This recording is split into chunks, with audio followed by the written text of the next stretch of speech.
Augustine, an aging man with a terminal illness, is left behind at an observatory on Earth to keep track of ventures by astronauts to find another planet capable of sustaining human life, while everyone else on the island is evacuated. He lives alone in the observatory, sleeping, drinking, and taking his meals by himself. He gives himself blood transfusions and takes medication throughout the day. Decades earlier, Augustine was giving lectures to hundreds about the planets in the universe that could potentially support life, such as K23. During the after-party, a woman approaches him to flirt. They have a few drinks together and she questions him about the validity of the book he just published about K23. Augustine wakes up in the present day and starts looking through the computer to see which missions are still active. Most of them are inactive, but one does catch his eye. Ether seems to be the last mission remaining and Augustine looks through the photos of the crew. He spots a picture of a woman he recognizes, and decides to try to start contacting them. Sully, the woman in the photo, is part of a 5-person crew on Ether, and she is in charge of communication. She has a nightmare about being stranded on K23. She's pregnant and has a jovial relationship with the rest of the crew, especially Captain Aid, the father of her child. When Sully gets to her operating room, she receives an odd signal that she can't place and alerts the rest of the crew. Back on Earth, Augustine goes about his usual routine until a fire alarm starts going in the observatory. He tracks it back to the kitchen where he extinguishes it and collapses on the floor in exhaustion. From his new vantage point, he sees a little girl crouching under the sink. He is horrified that she has been left behind. Augustine desperately tries to get in touch with someone on the radio to report the little girl, but he is unable to contact anyone. Augustine finds where the little girl has been sleeping in one of the storage units and tries to explain to her that he is not going to be able to take care of her, but she seems unable or unwilling to speak. Augustine makes the little girl dinner and afterwards she draws him a picture of a flower, an iris, and he realizes she's trying to tell him that's her name. Augustine again tries to make contact with Ether but is still unable. Iris tries to sleep with him in his room, but Augustine sets her up in a neighboring room. In the middle of the night, she comes back to Augustine's room and makes herself a little nest in the corner and sleeps on the floor. Ether has also been having problems with communication. They haven't been able to get in touch with any other ships or anyone on Earth. They are returning from their expedition on K23 with the finding that the planet can sustain human life.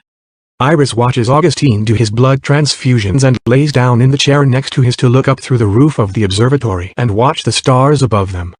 Decades earlier, a young Augustine is working in his study when the same woman from the party scolds him about not answering her calls. She is unsatisfied with his excuse of having been working, and lies to him about calling to tell him she isn't pregnant after all. Present-day Augustine goes outside to check on the antenna in control of his communications and finds dozens of fallen, dying birds in the snow. He recognizes this as a sign that the bad air has already reached the observatory, far sooner than it was supposed to. He realizes that the antenna that they have at the observatory isn't strong enough to contact Ether, but the one at Lake Hazen, previously a weather station, is strong enough. Augustine outfits himself in several layers of heavy clothing and does the same for Iris, providing her with goggles and a breathing apparatus that he tells her to never take off for any reason. They pack up what they need most from the observatory and load it onto a jet ski. They take off from the observatory and head into the snowy tundra toward Lake Hazen. On Ether, the crew occupies their time by participating in holograms of their loved ones, or playing three-dimensional video games and playing cards with each other. An alarm sounds, disrupting the peace, and alerting the crew that their ship has drifted off course. They're able to determine their exact location and the route back to Earth by using the signal coming from K23, but in order to get back home, their new route will take them through uncharted territory. Augustine and Iris spend that night in a tent in the snow. During their travels the next day they spot the ruins of a wrecked plane. Once Augustine sees a dead boy in one of the seats outside, he tells Iris to stay put while he checks out the rest of the wreckage. Inside he mostly finds debris, but as he starts to make his way back out, a dying man grabs his foot. The man is badly wounded and begs Augustine to save him. Outside, Iris's curiosity gets the best of her and she takes a peek at the body. She gets startled and goes to be with Augustine in the rest of the plane, but he shoos her back outside. Augustine shoots the man on the plane as he had asked him to do, putting him out of his misery. Augustine has a flashback of watching the woman from the party leave him, taking their daughter, who he had never had the opportunity to meet. On Ether, Maya does an ultrasound of Sully's pregnant belly and tells her that she's going to be having a girl. She informs the rest of the crew and they immediately start trying to cook up names. While traveling on the jet ski, Iris spots a bunker in the distance and they make their way to it. Augustine checks it out and decides it will be a good place to stay overnight. He sets out their equipment and leaves the jet ski outside. Augustine watches Iris draw a picture of a woman, and he says he recognizes her. He tells Iris all the wonderful things he remembers about her, and Iris speaks for the first time, asking him if he loved her. That night, the bunker begins to flood as it sinks into the melting ice. Augustine gets Iris out of the bunker and tells her to run while he tries to gather as much of their stuff as possible. He escapes the bunker just in time and tries to ride away on the jet ski, but it sinks under the ice. He tries to swim after it, but it sinks too fast and he almost runs out of air. He climbs back out of the ice and gets warmed up with Iris. They will be forced to make the rest of their journey to Lake Hazen on foot and with no supplies. Later on, Augustine gives Iris the last of their food. She seems worried but he reassures her that there will be plenty to eat at Lake Hazen.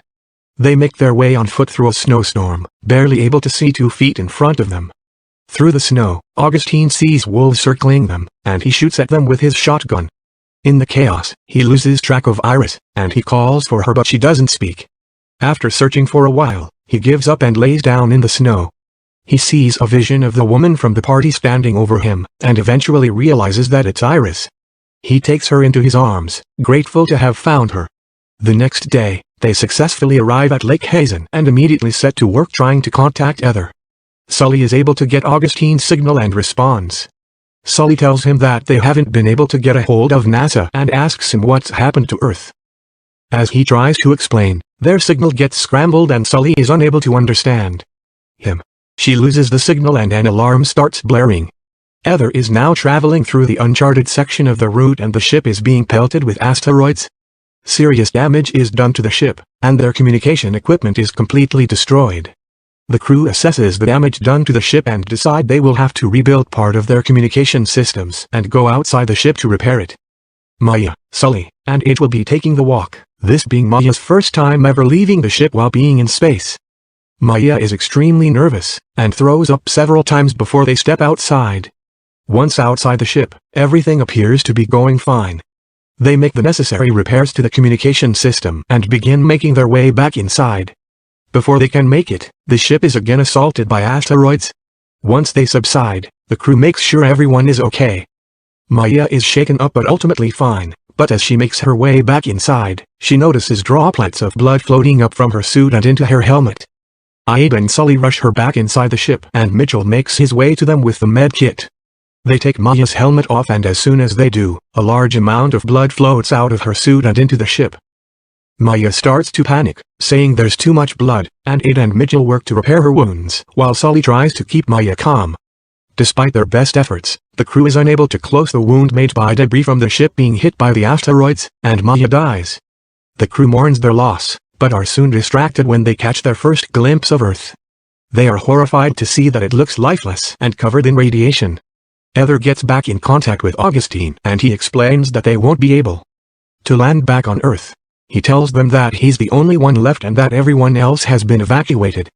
He tells them that there are no other active missions, and they are the only one left. The crew is devastated that they won't be able to return home and that their only option for leaving the ship is to turn around and make their way back to K-23. Tom makes it clear that he isn't going back to K-23 and that he has to find out what happened to his family. He asks Aid for permission to take one of the re-entry pods back to Earth so he can try to find his wife and kids, and Aid allows him. As Tom prepares for his journey back to Earth, Mitchell tells him about his daughter that died at 4 years old, and how she would have been the same age as Maya if she were still alive. Mitchell asks if he can go back to Earth with Tom so he can return Maya's body, and Tom agrees. Mitchell and Tom say goodbye to Sully and Aid and take the re-entry pod back to Earth. Sully reaches out to Augustine to update him on what has happened with everyone in the crew and that they plan to return to K-23. Sully tells Augustine that she's always been a big fan of his work and is disappointed that she'll never get to meet him. He asks her for her name and she tells him her name is Iris. Augustine asks her to describe K-23 to him and as she does, he decides not to tell her that he is her father that she never met. The little girl Iris that Augustine was seeing was a hallucination all along. Heather enters a communication blackout zone and they lose the signal. Aid and Sully are the last people left and they make their way back to K-23 to potentially rebuild the civilization. The end. Watching.